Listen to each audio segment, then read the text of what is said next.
Okay, so we're going to do a closing statement from each person and then open it up. And then as soon as we have the last question, which is going to be their signal of if they would like to leave, they can leave. But before they leave, we'd like a group picture so that we can make sure that we know they were here, other than the fact that they're on video.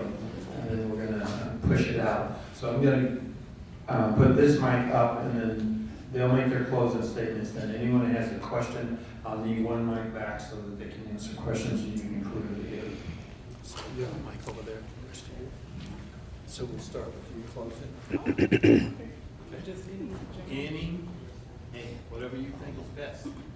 Okay, well, if I could just reiterate just a few points that I brought up earlier in my presentation, I would just really love to stress these points. The first is intentionality, not doing anything haphazardly, being proactive to student learning and not just reactive to student learning. The second thing would be the exposure piece, early exposure. And the last thing, but one of the most important things would be the mindset and holding the adults in the building accountable for a mindset of growth and loving our students wholeheartedly and wanting to be where they are. That's all I have. I think my final words would be that there is an adage that I think everyone thinks is very well known, and that would be that it takes a village, literally, to impact a child. Everybody's role is important, and when we synergize that support, that just releases our students into greater destiny, greater potential. And so that's done by being focused, by making sure that you're driven by a hardcore belief that students can succeed and it doesn't matter where they come from. And that it's important that we do it as a team, and to be open-minded and to be flexible, and that everyone, what you do, how you interact, how you think, will always impact the life of a child. I just want to say engaging the students, engaging the parents, whatever you have learned here today, please take it back and give it to somebody else, because just talking about Eastern Gateway, we have opportunities that can help change lives of the students and their parents and affordability. That's my thing, take it back to your friends and family members. Community resources are very valuable, and overlapping of resources can be very important. And you know, one thing is we have to close the mindsets of, you know, trying to overlap is a bad thing. Many opportunities for these students can be had if we just open up our doors and our mindsets and allow other people to come in and help these students engage and just believe in it. You have to be a product of your environment, but you don't have to be a product of your environment. And so it's very powerful that it doesn't matter where you're from, it's your outcome.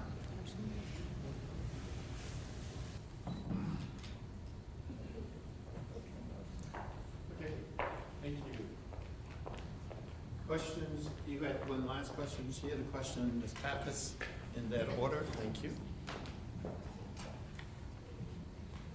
This is really a question for both Mrs. Jones and Ms. Smith. I was wondering why the graduation rate is at 100% when I know that when I went to Youngstown College, I saw students, drop out and get kicked out, and why those kids are not factored into that number. So that is a 4-year and a 5-year graduation rate. So it's just not with your current graduation rate, it's all the preceding cohorts. And so even if someone has been dismissed from the school, that doesn't mean they don't graduate. So when they go to another high school and they complete that counts as graduation. They just didn't finish it at early college. I think she kind of summed that answer up. And then one for you, Sarah. I'm sorry, I forgot your name. Ty-Juan.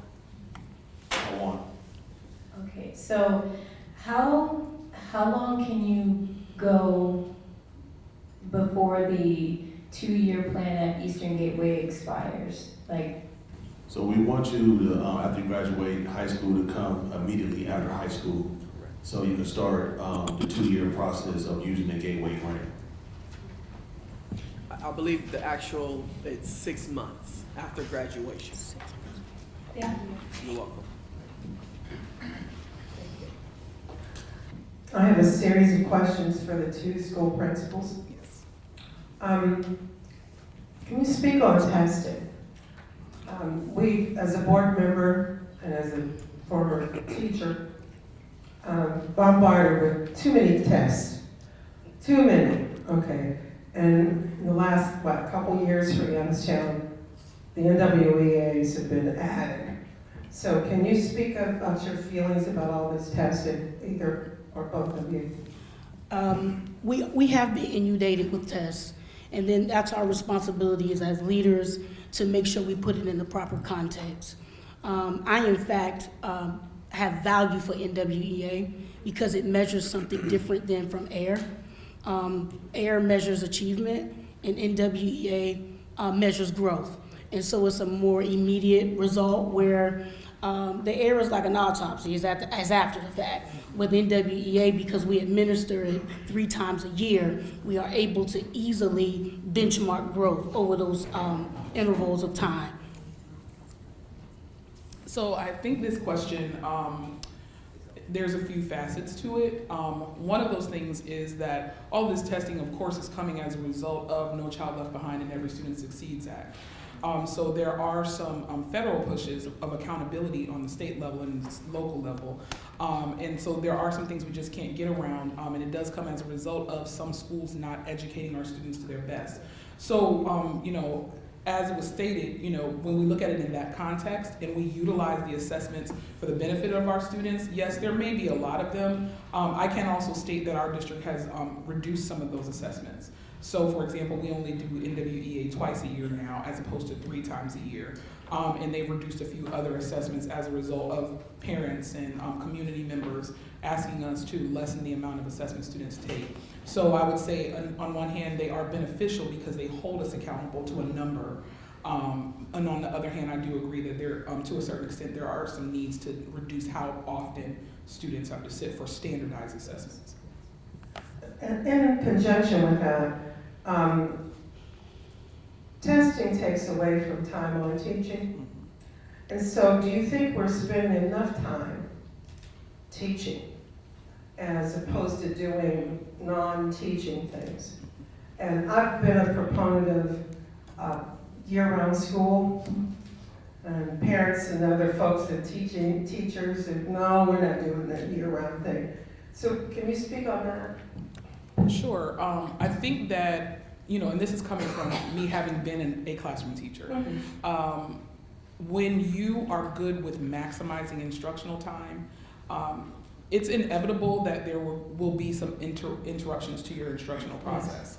But when you have a highly skilled teacher that knows how to use that time effectively, I think that's what makes the difference. So, for example, there are going to be assemblies. There's going to be times where kids are on field trips, things of those sort. But when you really look at that time in comparison to the amount of instructional time that's often wasted in classrooms, it's so much smaller than the time that is wasted almost on a daily basis.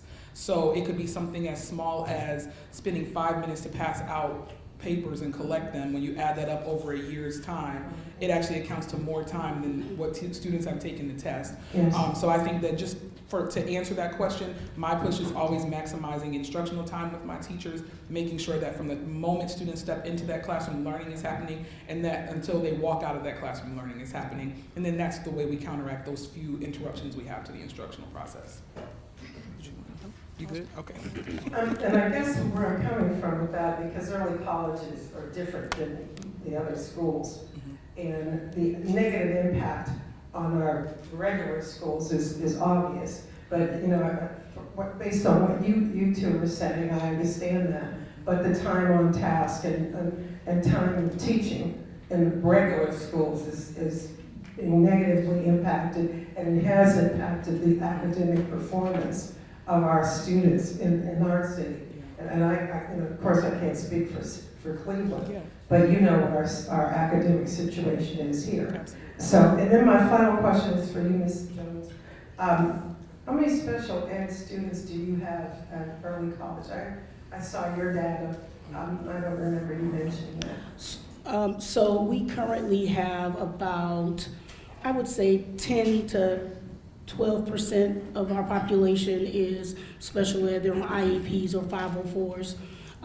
And we don't make any, we follow the law, we follow their IEPs and their 504s, but they do well just like the rest of the other students because of the intensive support structure that we have. They're able to excel.